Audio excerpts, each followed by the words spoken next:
Satyabama Institute of Science and Technology, Chennai and Sri Perumbudur. அனைத்திந்திய அண்ணா திராவிட முன்னேற்ற கழகத்தின் சார்பிலே போட்டியிட்டு வெற்றி பெற்ற 6 சட்டமன்ற உறுப்பினர்கள் அனைத்திந்திய அண்ணா திராவிட முன்னேற்ற கழகத்திற்கும் தாங்கள் தேர்ந்தெடுத்த தொகுதி மக்களுக்கும் துரோகம் செய்துவிட்டு குதிரை பேரத்தின் மூலமாக தமிழக வெற்றிக் கழகத்திலே இணைந்த 6 சட்டமன்ற உறுப்பினர்கள் மீது கட்சி தடை தாவல் சட்டத்தின்படி நடவடிக்கை எடுக்க வேண்டும் என்று ஏற்கனவே நாங்கள் பேரவைத் தலைவரிடத்திலே கழகத்தினுடைய பொதுச் செயலாளர் கழகத்தினுடைய சட்டமன்ற கட்சியினுடைய தலைவர் அண்ணன் எடப்பாடியாரின் சார்பிலே பேரவைத் தலைவரிடத்திலே நாங்கள் புகார் மனு அளித்திருந்தோம். அந்த புகார் மனுவின் மீது தொடர்ந்து நடவடிக்கை எடுக்க வேண்டும் என்று வலியுறுத்தி வந்தோம். அதன் அடிப்படையில் அனைத்திந்திய அண்ணா திராவிட முன்னேற்ற கழகத்தினுடைய பொதுச் செயலாளர் அண்ணன் எடப்பாடி அவர்களுக்கு மாண்புமிகு பேரவைத் தலைவர் அவர்கள் நாங்கள் கொடுத்த புகார் மனுவின் மீது சில விளக்கங்களை கேட்டு தகவல் கோரியிருந்தார். அதன் அடிப்படையில் கழகத்தினுடைய பொதுச் செயலாளர் அனைத்திந்திய அண்ணா திராவிட முன்னேற்ற கழகத்தினுடைய சட்டமன்ற உறுப்பினருடைய தலைவர் அண்ணன் எடப்பாடியார் அவர்கள் உரிய விளக்கத்தினை இன்றைக்கு கடிதத்தின் மூலமாக பேரவைத் தலைவர்களை அவர்களை நேரடியாக சந்தித்து கொடுக்கும்படி சொல்லியிருந்தார். அதன் அடிப்படையிலே இன்றைக்கு நாங்கள் எல்லாம் நேரடியாக வருகை தந்து பொதுச் செயலாளரின் சார்பிலே அவரால் அளிக்கப்பட்ட விளக்க கடிதத்தினை மாண்புமிகு பேரவைத் தலைவரிடத்திலே நேரடியாக கொடுத்திருக்கிறோம். விரைவில் உரிய நடவடிக்கை கட்சி தாவல் தடை சட்டத்தின் அடிப்படையில் நடவடிக்கை எடுப்பதாக உறுதியளித்திருக்கிறார்.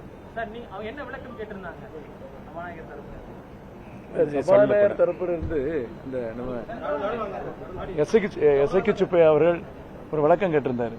இந்த கூட்டம் எப்ப நடைபெற்றது, எப்படி தேர்வு கூட்டம் எப்ப நடைபெற்றது என்று யார் யார் தலைவர், யார் யார் செயலாளர், யார் யார் கொறடா என்ற கேள்வியை கேட்டிருந்தார்.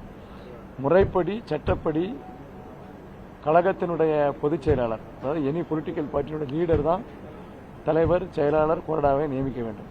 அந்த அடிப்படையிலே நமது சட்ட விதிகளுக்கு உட்பட்டு அந்த அடிப்படையில் தான் அது கான்ஸ்டிடியூஷன் சொல்லியிருக்காங்க. அந்த அடிப்படையில் தான் இவர்களை நியமிக்கப்பட்டிருக்கிறது. அன்று இவர் இருந்தார். இவர் எப்பொழுது ஏதோ தான் மீது ஆன்டி டிஃபெக்ஷனாக வந்துவிடும் என்று பயந்து போய் ஒரு கடிதத்தை கொடுத்திருக்கிறார்கள். நாங்கள் வெத்து பேப்பரில் கையெழுத்து போட்டு விடுகிறோம். எங்கேயாவது ஒரு எம்எல்ஏ வெத்து பேப்பரில் கையெழுத்து போட முடியுமா? 100க்கு 100% வெத்து பேப்பரில் கையெழுத்து போட முடியாது. படிச்சு பார்த்தா கையெழுத்து போட்டுருக்காரு.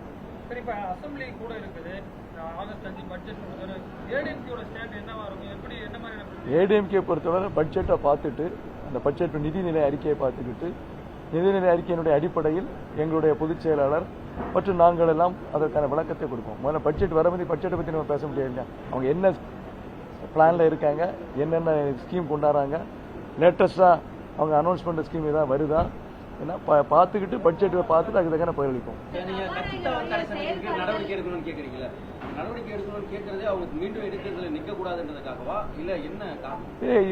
இடைத்தேர்தலை பத்தி பேச கேட்டாங்க.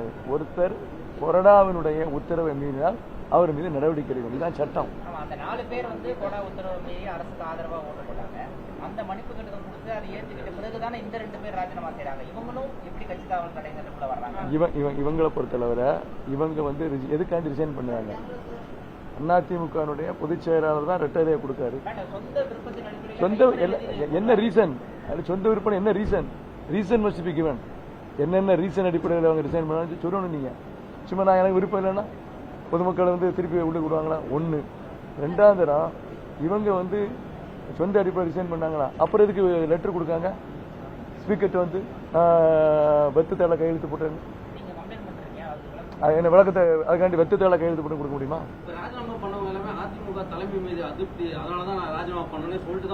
சார் இல்லை சார், அப்ப சீட்டு வாங்க முடியாது. அதிமுக மேல அதிருப்தி இல்லையா?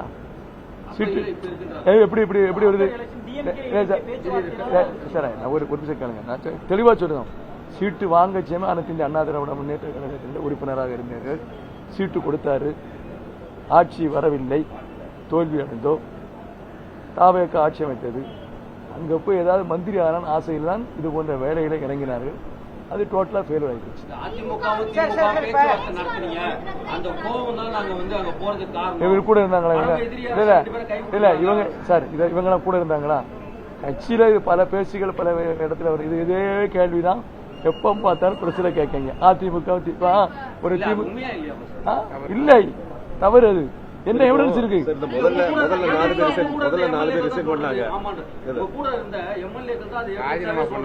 சார் நீங்க இல்ல ராஜினாமா பண்ண நீங்க யாரு சொல்லுவா? ராஜினாமா பண்ண மட்டும் தான் சொல்லுவாங்க, வேற யாரும் சொல்லவே இல்லையா? சார் இப்ப கட்சி தாவல் தடை சட்டத்தின் கீழ் நடவடிக்கை எடுத்தாலும் அவங்களோட சட்டமன்ற உறுப்பினர் பதவி தான் பறி போகும். அவங்க ஆல்ரெடி ராஜினாமா பண்ணிட்டாங்க, என்ன நடவடிக்கை எடுக்க வலியுறுத்துறாங்க? ஆன்டிடிபிஷன் வந்துருந்தாங்க அவங்க. ஒன்ஸ் ஒரு மெம்பரா இல்லாத கூட அந்த நடவடிக்கை உட்படுதாங்கல்ல. ஆமா சார், அதான் பதவி தான் சார் போகும்.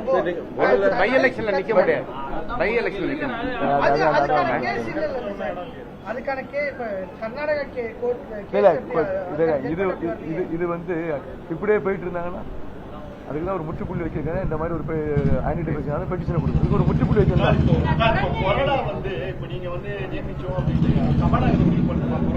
நீங்க தமிழ்நாடு சட்டமன்ற விதி இருக்கு தெரியுமா? தமிழ்நாடு சட்டமன்ற விதி, அதுல எல்ஓபி மட்டும்தான் உண்டு. அப்போசிஷன் லீடர் மட்டும்தான் மென்ஷன் பண்றாங்க. மற்ற கட்சியெல்லாம் 26 மேல இருந்தா வந்து ஒரு கட்சியா இருக்குன்னு வச்சு பண்ணுவாங்க. இது கொறடாலாம் வந்து அந்த கட்சி தலைவர் எழுதி கொடுக்கதான். நாளைக்கே கட்சி தலைவர் வேற யாரும் எழுதி கொடுத்து அதை அவங்க அக்செப்ட் பண்ணி தரணும். இது கட்சியினுடைய வரமுறைக்குள்ள வந்துருது. ஆகவே ஒரு பொதுச் செயலாளர், ஒரு தலைவர், செயலாளர், பொருளாளர், செக்ரட்டரி, விப்புன்னு எழுதி கொடுத்தா அதுதான். There is no law in the assembly proceedings. Assembly லால கிடையாது, இது கன்வென்ஷன். தெரிஞ்சுட்டீங்களா? அசம்பிளி என்ன இருக்குன்னா, அசம்பிளி ரூல்ஸ்ல என்ன இருக்குன்னா எல்ஓபி மட்டும்தான் ப்ரொவிஷன். எதிர்கட்சி தலைவருக்கு மட்டும்தான் அசம்பிளில ப்ரொவிஷன் இருக்கு. இப்ப 234ல எவ்வளவு இருக்கு? குறிப்பிட்ட எண் இருக்கு. அந்த எண்ணுக்குள்ள வந்தா அவங்க ஒரு பொலிட்டிக்கல் பார்ட்டி ரெகனைஸ் பண்ணுவாங்க. அந்த எண்ணுக்கு கீழே வந்தாச்சுன்னா குரூப் டிசைட் பண்ணுவாங்க. முதல் 4 பேர் பேச்சுவார்த்தை நடத்தல என்ன ப்ரூஃப் இருக்குன்னு கேக்குறீங்க. பகிரங்கமா திருமாவளவன் கம்யூனிஸ்ட் தலைவர் எல்லாம் பேசுறாங்க, அதுக்கு நீங்க மௌனம் அது அவங்க தான் போய் கேட்கணும். நீங்க எங்கிட்ட கேங்க டெஃபமேஷன் போடலாம் சார். மேல வந்து இல்லாதவன்னு சொல்றாங்க. அப்படி ஒரு நிமிஷம் கேளுங்க. நீங்க கம்யூனிஸ்டோ திருமாவளவன் இந்த பேச்சுவார்த்தை இருந்தாங்களா? அதுக்கு பதில் சொல்லுங்க. எது வேணாலும் பேசுறேன். இப்ப அந்த கட்சியில போய் ஆளுங்கட்சியில போய் உட்காந்துருக்காங்க, மினிஸ்டர்ஷிப் வாங்கியாச்சு. யாரையும் டேமேஜ் எப்படி பண்ணாங்க டேமேஜ் வந்துட்டாங்க. மான நஷ்ட வழக்கு தொடர தயாரா இருக்கீங்க திருமாவளவன் மீது? உங்க மேல இப்போ இல்லாதது ஒண்ணு சொல்லியிருக்காங்க, உங்க புகழுக்கு கலங்க அது பொதுச் செயலாளர் முடிவு எடுப்பார். சார் அடுத்து தொடர்ச்சியா சிவி சண்முகம் ஆதரவாளர்கள்லாம் இப்போ ராஜினாமா பண்ணிட்டாங்க. இப்ப இது எப்படி பாக்குறீங்க? இப்ப விழுப்புரத்தை கோட்டையை நாங்க வந்து உடச்சிட்டு இனிமே வந்து எடப்பாடி கோட்டையில இருந்து ஆதரவாளர்கள் பேட்டி கொடுக்குறாங்க. இந்த கட்சி எம்ஜிஆரால் வளர்க்கப்பட்ட கட்சி. இதில் போய் எம்ஜிஆரால் வளர்க்கப்பட்ட கட்சி, எம்ஜிஆர் உருவாக்கின கட்சி, அம்மாவால் மீண்டும் இந்த கட்சி அம்மாவால் நிறுத்தப்பட்ட கட்சி. அதுக்கப்புறம் எடப்பாடியை தான் இவரெல்லாம் ஏற்றுக்கொண்டார்கள். எடப்பாடி ஆட்சி காலத்தில் இவர் அமைச்சராக இருந்தார்கள். புரிஞ்சுட்டீங்களா? எடப்பாடி காலத்தில் அவர்களெல்லாம் அமைச்சராக இருந்தவர்கள் தான். கருத்து வேறுபாடுகள் வரும். புரிஞ்சுட்டீங்களா? கருத்து வேறுபாடு எல்லா கட்சியிலையும் உண்டு, எல்லா இடத்துலையும். இப்போ நீங்கள் அங்கே பார்த்தீங்கன்னா கல்கத்தாவில் பார்த்தா மும்தா பண்ண கட்சியில் கருத்து வேறுபாடு வருது. இந்த கருத்து வேறுபாடுகள் சில நாட்கள் தான் இருக்கும். மனக்கசப்பு இருக்கும். அந்த மனக்கசப்பு எப்போ வேணாலும் மாறலாம், எப்போ வேணாலும் சேரலாம். ஆகவே இன்னைக்கு இப்போ இருக்கக்கூடிய எல்லாருமே போனவங்க திருப்பி வந்து உட்காந்துருக்காங்க. அம்மா காலத்திலேருந்தே சொல்றேன், புரட்சி தலைவர் காலத்திலேருந்து பார்த்தாச்சுன்னா எடுத்துட்டு போறாங்க, திருப்பி வராங்க, அவங்களுக்கு மந்திரி பதவி கொடுத்தாங்க. அம்மா காலத்திலுமே மாண்புமிகு ஸ்பீக்கர் அவர்கள், காளிமுத்தவர்கள் எடுத்துட்டு போன கொடுத்தாங்க. அதனால இது வந்து அந்த ஒரு பங்காளி சண்டை வழிய இது ஒரு பெரிய நிரந்தர சண்டை கிடையாது சார். அது அவங்க விருப்பம் சார். நான் என்ன சொல்லுவேன், இது பங்காளி சண்டை தான். எப்படி வேணாலும் இருக்கலாம். அவங்க மனசு மாறலாம், அவங்களுக்குள்ள ஃப்ரெண்ட்ஷிப் இருக்கும், பொதுச் செயலாளருக்கு அவங்களோட நட்பு இருக்கலாம். இதெல்லாம் நாங்க போய் சொல்ல முடியுமா? அது பொதுச் செயலாளர் டிசைட் பண்ணுவாரு. இது வந்து எல்லா கட்சியிலும் எல்லா இயக்கத்திலும் நடக்கக்கூடியதுதான். இப்ப நீங்க வந்து தாவக்கா எடுத்துக்கிடுங்க உதாரணத்துக்கு. இப்ப தாவக்கா கூட இல்ல மினிஸ்டர்ஸ் ஒரு 2-3 பேர் இருக்காங்க. அவங்களாம் எந்த கட்சியில இருந்தாங்க? அது அவர் அந்த லீடர் அக்செப்ட் பண்ணிட்டாரு. தாவக்காவோட முதலமைச்சர் அவங்க அக்செப்ட் பண்ணிட்டாரு. அதே மாதிரி நாளைக்கு இதே எடப்பாடி பொதுச் செயலாளர் அவர்கள் இவங்க விருப்பப்பட்டு அவங்க 2 பேர் பேசி கலந்து எடுத்து அக்செப்ட் பண்ணா நாங்க 3வது நபர் தான்.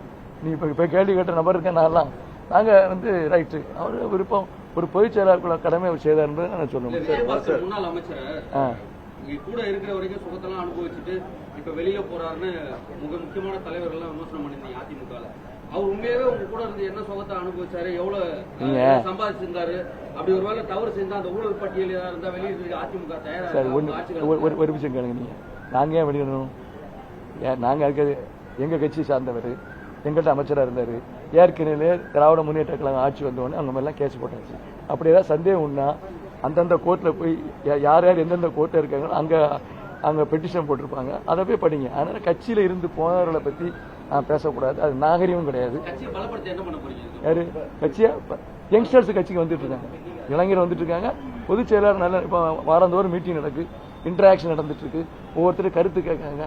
நீங்க எம்ஜிஆர் புரட்சி தலைவர் ஆரம்பிக்க கட்சி இது போன்ற 96 இதேங்காட்டி மோசமா இருந்து நாங்க 15 எம்பி இருந்தோம், 7 பேர் கட்சி விட்டு போயிட்டாங்க. அதுக்காண்டி அம்மா வந்து கட்சியை விடல, நீங்க திருப்பி நின்று முதலமைச்சர் ஆனாங்க.